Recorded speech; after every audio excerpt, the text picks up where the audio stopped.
നമസ്കാരം. സോഡിയാക് മീഡിയയിലേക്ക് എല്ലാ പ്രേക്ഷകർക്കും സ്വാഗതം. 2026 സെപ്റ്റംബർ മാസത്തെ പുണർദം നക്ഷത്രക്കാരുടെ നക്ഷത്രഫലം ഒന്ന് പരിശോധിച്ച് നോക്കാം. പുണർദം നക്ഷത്രക്കാരെ സംബന്ധിച്ചിടത്തോളം രാജയോഗമുള്ളൊരു മാസമാണ്.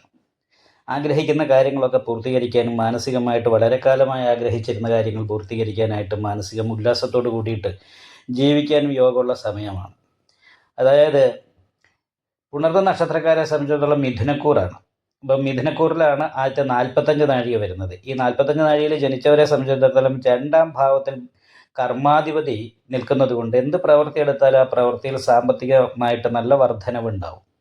ഭാഗ്യാധിപതി കർമ്മസ്ഥാനത്താണ് നിൽക്കുന്നത്. അപ്പം ഭാഗ്യം കൊണ്ട് കർമ്മത്തിൽ നല്ല അനുകൂലമായ വർധനവും ഗുണഫലങ്ങളും ഉണ്ടാവും. പ്രത്യേകിച്ചും മീനൻ രാശിയായത് കാരണം കൊണ്ട് കർമ്മസ്ഥാനം മീനൻ രാശിയായ കാരണം കൊണ്ട് ജലചരധനം ഭോക്ത കടൽ കിടന്ന് പോയി വിദേശത്ത് പോയിട്ടൊക്കെ തൊഴിലെടുക്കുന്നവർക്ക് വളരെ ഗുണങ്ങളുണ്ടാവും. അതുപോലെ തന്നെ ഭദ്രായോഗം ഉള്ളത് കാരണം കൊണ്ട്, അതായത് ചന്ദ്രലഗ്നാധിപതിയായിരിക്കുന്ന ബുധൻ ഭദ്രായോഗം ചെയ്ത ലഗ്നത്തിൻ്റെ 4ാം ഭാവത്തിൽ നിൽക്കുന്നത് കാരണം ഭൂമി വാങ്ങുക, വീട് വയ്ക്കുക, ഇങ്ങനെയുള്ള കാര്യങ്ങളെക്കുറിച്ച് ആലോചിക്കാൻ പറ്റിയ സമയമാണ്. അതേപോലെ നേതൃസ്ഥാനാധിപത്യം, അതായത് ഒരു കൂട്ടത്തിൻ്റെ നേതൃസ്ഥാനത്തേക്ക് എത്തിച്ചേരാനായിട്ട് യോഗമുള്ള സമയമാണ്.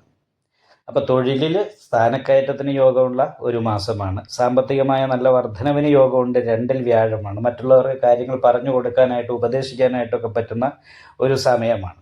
അതുപോലെ ഗ്രഹങ്ങൾ ഏകദേശം എല്ലാം തന്നെ ബലവാനാണ്. സൂര്യൻ സ്വക്ഷേത്ര ബലവാനായിട്ടാണ് നിൽക്കുന്നത്. ഭാഗ്യാധിപതിയായിരിക്കുന്ന ശനി ലഗ്നാധിപതിയെ ദൃഷ്ടി ചെയ്ത് നിൽക്കുന്നു എന്ന് പറയുന്ന ചെറിയൊരു പ്രശ്നമുണ്ട്. അപ്പോൾ അത് കാരണം കൊണ്ട് ചെറിയൊരു സന്യാസ യോഗത്തിൻ്റെതായിരിക്കുന്ന ഒരവസ്ഥ, തൊഴിലിലും ശ്രദ്ധ കൂടുകയും കുടുംബജീവിതത്തിൽ ചിലപ്പം കുറച്ച് ശ്രദ്ധ കുറയാനും സാധ്യതയുണ്ട്. എന്നാലും അത് മറ്റൊരു കലഹമോ അങ്ങനെയുള്ളൊരു വിഷയത്തിലല്ല വരിക. മറിച്ച് ലഗ്നത്തിൻ്റെ 7ാം ഭാവാധിപതി രക്ഷാസ്ഥാനത്ത് നിൽക്കുന്ന ഭാര്യനെ കൊണ്ട് നല്ല ഗുണങ്ങളും ഭാര്യ കുടുംബത്തിൽ നിന്നും സാമ്പത്തികമായ നേട്ടങ്ങളൊക്കെ അനുഭവിക്കാനും സാധിക്കും. പ്രശ്നം എന്താണെന്ന് വെച്ചിട്ടുണ്ടെങ്കിൽ ഇതിൻ്റെ അകത്ത് കഴുത്തിന് വേദന പോലെയുള്ള ചെറിയ പ്രശ്നങ്ങൾ, അതുപോലെ കാലിൻ്റെ മുട്ടിന് മുകളിലേക്ക് അരയ്ക്ക് താഴോട്ടുള്ള ഭാഗത്ത് ഇടയ്ക്കിടയ്ക്ക് വേദന പോലെയുള്ള പ്രശ്നങ്ങൾ, ഇങ്ങനെയുള്ള ചെറിയ ശാരീരികമായിട്ടുള്ള അസ്വസ്ഥതയ്ക്ക് യോഗം കാണുന്നുണ്ട്. പിന്നെ ശത്രു സ്ഥാനാധിപതിയും രോഗാധിപതി ആയിരിക്കുന്ന ചൊവ്വ ലഗ്നത്തിരിക്കുന്ന തലവേദന പോലെയുള്ള പ്രശ്നങ്ങൾ, അതിതീക്ഷ്ണമായ തലവേദന ഉണ്ടാക്കുക.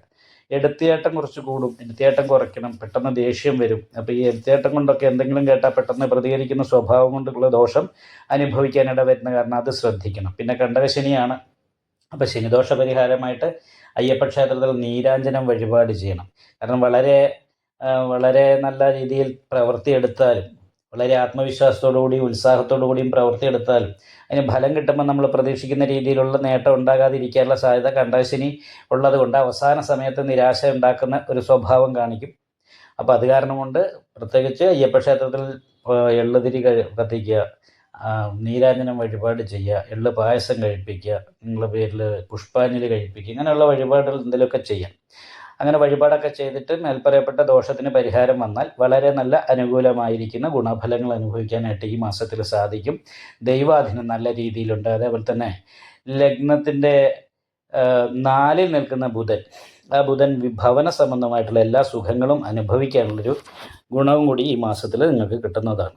ഈ വീഡിയോ ഇഷ്ടപ്പെട്ടാൽ ലൈക്ക് ചെയ്യുക, നിങ്ങളുടെ അഭിപ്രായങ്ങൾ കമൻറ്റ് ചെയ്യാം. ജ്യോതിഷവുമായി ബന്ധപ്പെട്ട കൂടുതൽ കാര്യങ്ങൾ അറിയാൻ ഈ ചാനൽ സബ്സ്ക്രൈബ് ചെയ്യുക. ഞങ്ങളുടെ ഓൺലൈൻ കൺസൾട്ടൻസി നമ്പർ താഴെ ഡിസ്ക്രിപ്ഷൻ ബോക്സിൽ കൊടുത്തിട്ടുണ്ട്. ആവശ്യമുള്ളവർക്ക് കോൺടാക്റ്റ് ചെയ്യാവുന്നതാണ്.